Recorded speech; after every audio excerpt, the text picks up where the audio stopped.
My friends, in today's video we will discuss Ukrainians bringing their armor across Dnipro river because in Russian Telegram channels are claiming that Ukrainians are trying to cut off Russian supply routes coming south from Krinky settlement, trying to cut off this main road. Then we'll analyze the clip where Russian tank column drives directly over Ukrainian anti-tank mines. Although they're not buried, they are fully visible on the field. Why does it happen? And of course, among other things, a massive explosion, or actually careless smoking incident happened in Donetsk city. We'll look into it. But as promised, we'll start with the Kherson region because Ukrainians have been pushing there. Like I have reported, it is the weakest Russian front right now. Yesterday, Russian Telegram channels had a bit of panic in them, claiming that Ukrainians have sent their very first BTR, or armored personnel carrier, over the Dnipro river. They have not done it ever since Kherson was occupied. There's even a Russian drone footage of this BTR-4. Now, since it is the first armored vehicles of the Ukrainians, it signifies the Ukrainian intent to keep on pushing from the Kherson front and to enlarge in the bridgehead. And that's very worrisome for the Russians. Now, before Russians started pushing heavily in Avdiivka and before even Ukrainian counteroffensive in the summer, Russians had the Syntniks or elite forces guarding the Kherson front. But ever since the Ukrainian counteroffensive started in the summer, Russians rotated these elite forces into the southern front, replacing them with poorly mobilized territorial defense units in Kherson area. Now I will read you a report coming from the Syntniks about the Kherson. What do they think? Report is translated by Dmitry. For a year and a half, we, the paratroopers, stood in the Kherson direction where we went forward destroying the Ukrainian fascists from historically Russian soil at the cost of the lives of our brothers, children and husbands, fathers and sons. We are not only offended, we are bitter about what is happening now in this direction. So they're making this public report to guide attention to this Russian front because it is in a very tense situation. The enemy not only managed to move to the left bank, but also took up positions along the bank and occupied part of the villages, talking about Krinky settlement. The enemy holds positions and also transports armored vehicles across the Dnieper, which has islands. This report was triggered by the Russian drone footage of first armored personnel carrier crossing the Dnipro, which is a huge thing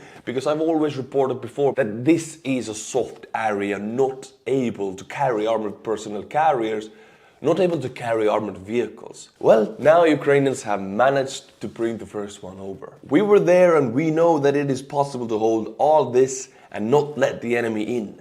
We have a lot of trained full-time military personnel in the rear, a lot of equipment, but there's a shortage on the front line. The personnel changes that took place in the Kherson direction were clearly not to the taste of some. Someone leaked not only the location of the newly appointed effective General Deplinsky, but also dealt a strike at him.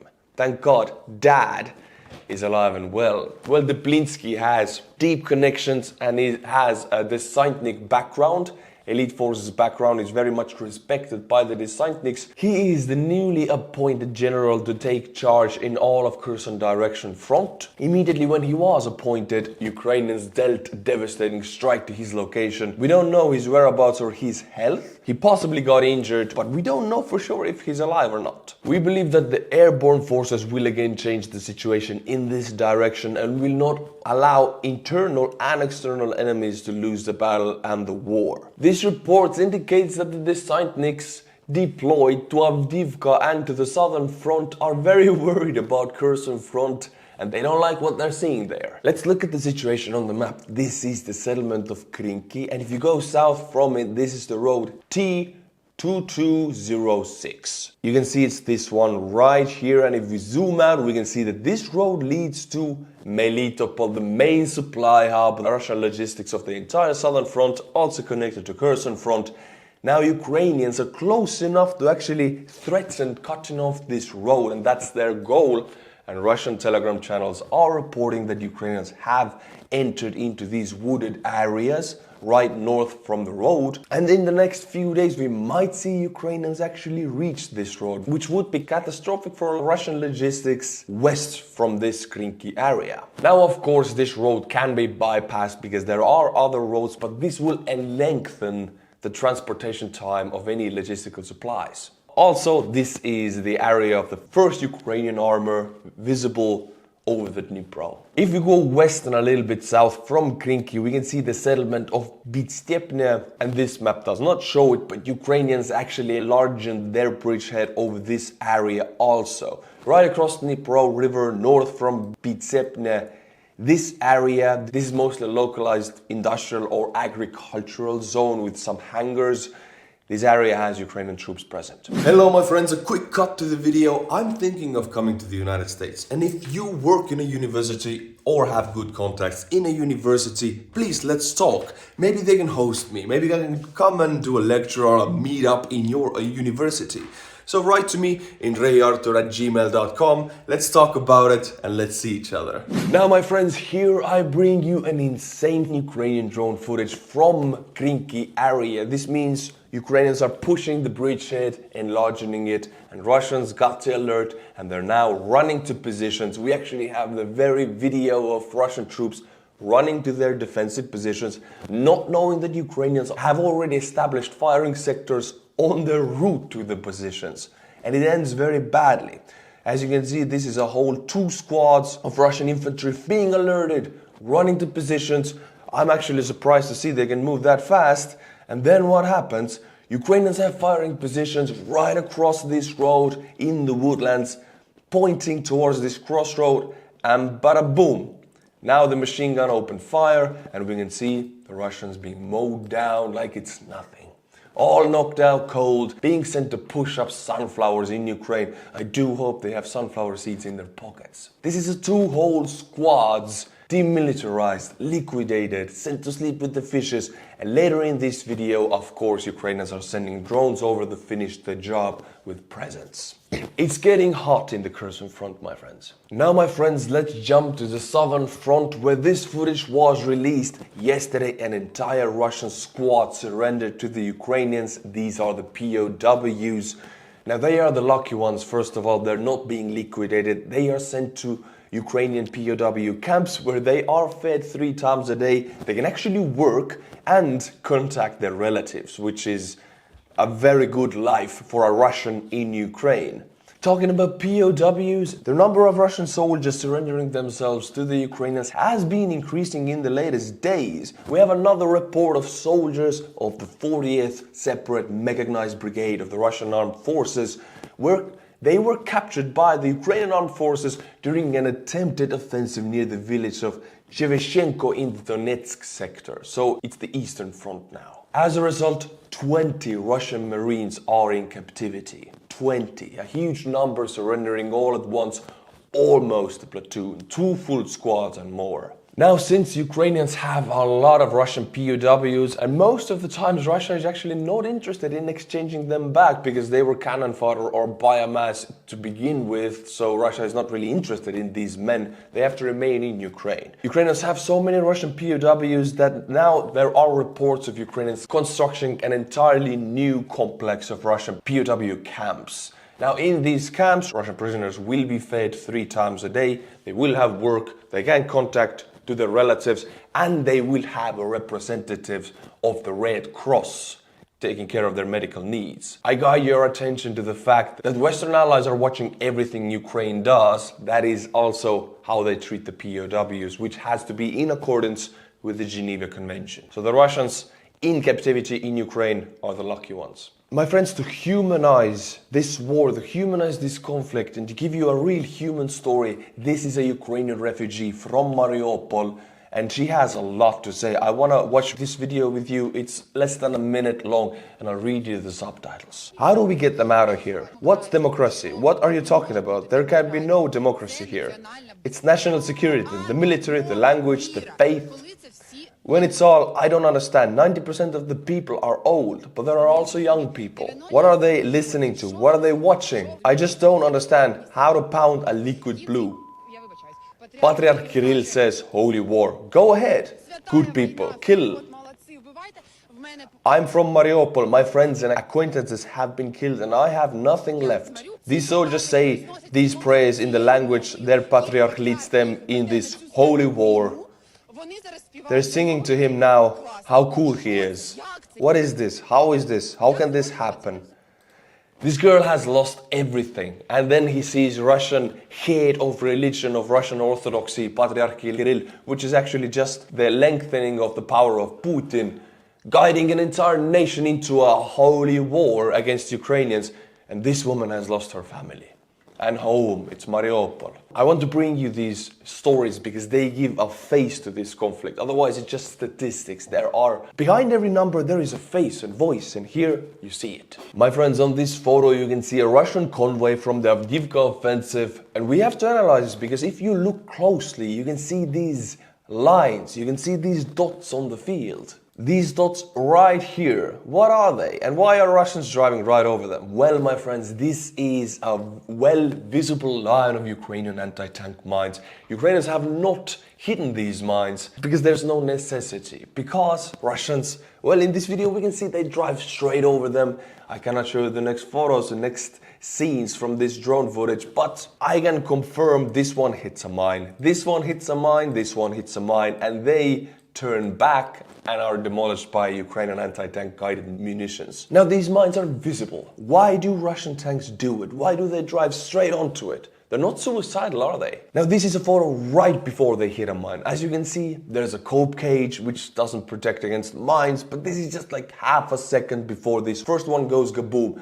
and the second and third one also. Look how close they are. Now before we get to the analysis of why this happens, I want to give you another example. This is also Avdiivka, a Russian armored vehicle turning back from the attack. So it just came to attack, all of the other armored vehicles were knocked out cold, this one is turning back, and let's see what happens. It drives, you can see these two lines here clearly, and I can see them and everybody can see them. And what happens? I cannot show you the rest of it because you know why, but boom, it was sent to space, it's liquidated, demilitarized, knocked out cold. Why? Well, first of all, we have to go back to the Soviet military doctrine to get the answer for this, and there are many right answers to this question. Why do Russians drive straight over the mines? First of all, Soviets knew, and everybody actually knows, if there are minefields, anti-tank minefields, they are put in certain locations to guide the enemy armor away from certain areas into a kill box. So the Soviets developed this doctrine that wherever they encounter a Western anti-tank minefield, they will use their strengths. What is the Soviet strength? Numbers. They will not drive into the not mined area, which is certainly an enemy kill box, but they will go through the minefield, losing a few tanks in the way, losing a few thousand troops in biomass, and then they can advance, not going through the kill box, which would be even worse by the Soviet standards. So this is a calculated loss, cost of doing business in the Soviet military doctrine. You demilitarize the enemy mines with your armored vehicles and infantry for the rest to go through. That's an official doctrine. And since the Russians really have not modernized that much, they still use the old Soviet doctrine, not according to their books and publications, but according to what we see from the drone footages. They still use the same doctrine. We see that driving straight over the mines. Now I'll read you a Twitter comment that gives us a second reason why this might happen. Jan Lezeman writes this comment: in all fairness, anyone who has ever driven a tank in hull down configuration using only periscopes knows that you could march an entire kindergarten around the tank with the crew being completely oblivious to their presence. That means the visibility in the tank, if you don't have your head popping out of the tank like you would if you wouldn't be shot at, the guys are inside the tank to protect their heads. Of course, they put the hull down and then they only have the periscope. And it's a T-72. It has a very small periscope and very small hole in the front. All you can see is a very limited patch from the front and then a periscope around you that has like a small hole of visibility. Very limited visibility. Now I do have to say this disclaimer. It's enough to spot these anti-tank mines. It is definitely enough. You have this square in the front when you could see them. There's another reason why they don't see them. In a Russian T-72, the driver relies heavily on the commander. The commander on most tanks has far better vision equipment and also can stick his head out more often.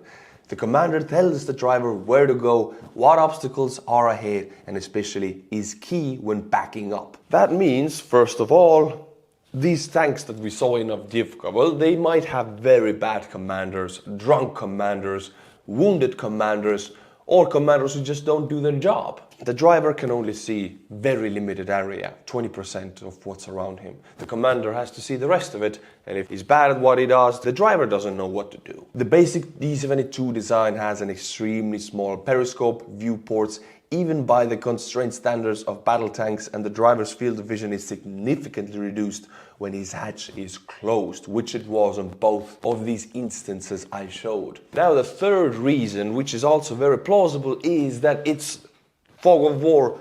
They're inside a battle, they know they're being hammered with Ukrainian artillery. Then you get tunnel vision. You want to escape, you want to save your life. You tend to be blind to what's right in front of you. That happens during battles. For example, the tank that was turning back from a fight, all of his platoon was just eliminated. He's the only one left. He just wants to get out of there as fast as possible. His heart rate is at 200 per minute. He doesn't see the mines. He drives over them. That's the very human reason of this error. And it happens very often, actually. This is why Ukrainians don't need to hide the mines, because they're enough by being on the ground. This is the analysis of why Russians behave like this. If you have more reasons why to drive directly onto Ukrainian anti-tank mines, put it in the comments, please. My friends, now we go to Donetsk city, where there was an arrival. Ukrainians gave Russians some presents. There was a careless smoking incident. Ukrainian HIMARS hit a Russian unmanned drone pilot school. Now, this was a school that trained Russian drone commanders, drone operators, which requires a lot of training and is vital in this war. Everybody knows the role of drones in this war. However, not many people talk about what it takes to become a good kamikaze drone operator. A lot of training, and this was done in this school in Donetsk. Now it was visited by HIMARS because Ukrainians didn't like these Russian kamikaze drones flying all over the place. So they decided, okay, let's take this school out. It was knocked out cold, all right? The whole building was demolished. There's also reports that in this building, Russian information operations were going on. There are also reports that from this building, the Russian command structure led Russian information operations. My friends, you know the chocolate Toblerone? I do, and I like it. Toblerone, however you call it. Now, a Twitter user labeled this video as a Toblerone industrial military complex. As you can see, these dragon's teeth that Russians love to use resemble the Toblerone chocolate. And here we can see Russians loading them from a pile onto a truck and then to the front, and they're being laid as a defensive structure. But Ukrainians don't like that, and this is why they decided to interfere. And they do that with a drone. Ukrainians drop their present right onto the truck and then right onto the loader, knocking both out cold. Of course, there's no point in destroying the dragon's teeth. I mean, it's concrete. The rain will do it for them because it's Russian concrete. But they can knock out the trucks, which they did. My friends, there are very good news about the Western F-16s. The first 5 F-16 fighter jets of the Royal Netherlands Air Force have landed at the Fetesti Air Base in Romania to train pilots from the Ukraine and NATO countries at the European Training Center EFTC. The Dutch Defense Ministry announced this on November 7th. This means right now I've gotten reports of people filming with their phones in the area that actually they see Ukrainian pilots doing laps above their homes. Ukrainian pilots are physically flying the F-16s as we speak. That is great news. The simulation part of the training is over, then they're in the planes right now, in the air. The Netherlands makes a total of 12 to 18 F-16s available for training for Ukrainian pilots. I decided to include this amazing footage of the F-16's capability. You can see in this video how the F-16 climbs 5 kilometers in seconds. This is amazing. And you know what Shoigu had to say about it? Immediately when we get the news that F-16s are in Romania and Ukrainian pilots are already physically in the planes, Shoigu, the Russian defense minister, decided he's going to report, because he's a military blogger wannabe. He reported that Russian air defense complexes will take a total of 20 days to destroy every F-16 sent into Ukraine. That's his prediction. It will only take 20 days. Well, let's see how it carries out. My friends, recently I have been playing padel. Do you know what it is? It's like tennis but cooler. I hope I didn't offend anybody. And doing other cool stuff like meeting the United States ambassador to Estonia, George Kent, in his residence.